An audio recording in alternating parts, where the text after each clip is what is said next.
Hello, ഇന്ന് ഞാൻ നിങ്ങൾക്കൊരു കാര്യം കാണിച്ചു തരാം. ഇതാണ് ഞാൻ നട്ട ചെറുപയർ. ഇതിപ്പോൾ പൊടിച്ച് പൂവും കായൊക്കെ വന്നിട്ടുണ്ട്. ഒരുപാട് ദിവസമായി ഗൈസ് ഞാനിത് നട്ടിട്ട്. ഇപ്പോൾ വീട്ടിൽ നിന്ന് ഒരു ദിവസം നോക്കിയപ്പോഴത്തേക്കാണ് കണ്ടത് ഇതിങ്ങനെ പൊടിച്ചിരിക്കുന്നത്. അപ്പം ഞാൻ വിചാരിച്ച് എന്നാലും ഇതിൽ കായ വരണമെങ്കിൽ ഇത് പിരിച്ച് നടണമല്ലോ. അപ്പം ഞാൻ അത് പിരിച്ച് നടാനായിട്ട് തീരുമാനിച്ചു. അപ്പോൾ വീഡിയോ കൂടെ എടുക്കാമെന്ന് വിചാരിച്ചു ഗൈസ്. അങ്ങനെ ഞാനിതെല്ലാം കൂടെ അതിലോട്ടൊന്നെടുത്ത് കൈ വെച്ച് പറിച്ച് ഇടുകയാണ്. തൊട്ടപ്പോൾ തന്നെ എല്ലാം കൂടെ ഇളകി അങ്ങ് വന്നു ഗൈസ്. മഴ നനഞ്ഞെടുക്കണോണ്ട് വെക്കുന്നെല്ലാം ഇളകി വന്നിട്ടുണ്ട്. പക്ഷെ ഇന്ന് നല്ല വെളിച്ചമുണ്ട് ഗൈസ്.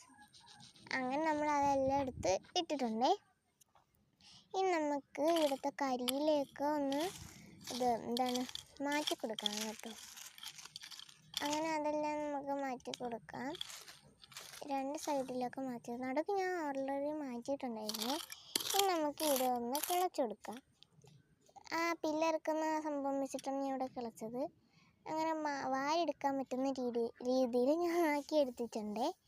ഇനി നമുക്കിതെല്ലാം എടുത്ത് ഇവിടോട്ടൊന്ന് നട്ടുകൊടുക്കണം.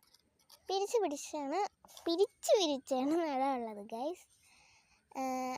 അപ്പം ഞാൻ ആദ്യം കുഞ്ഞു കുഴി എടുത്തിട്ട് ഇതെടുത്ത് അങ്ങോട്ട് വെച്ചുകൊടുക്കുകയാണ്.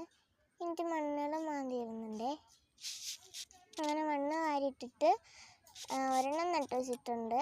അങ്ങനെ ഒരു സൈഡിൽ ഞാൻ 3 എണ്ണം നട്ട് വെച്ചിട്ടുണ്ട്. അങ്ങനെ നമ്മളെല്ലാം കഴിഞ്ഞ് നമ്മളിത് ഫുള്ള് നട്ട് കൊടുത്തു ഗൈസ്, പിരിച്ച്. അപ്പോൾ ഒരുപാട് നേരത്തെ പരിശ്രമത്തിന് ശേഷം അങ്ങനെ എല്ലാം ശരിയായിട്ടുണ്ട്. അപ്പം നമ്മുടെ ഇത് ഫുള്ളും ക്ലീനാക്കി എടുത്തിട്ടുണ്ട്. അപ്പം ശരി.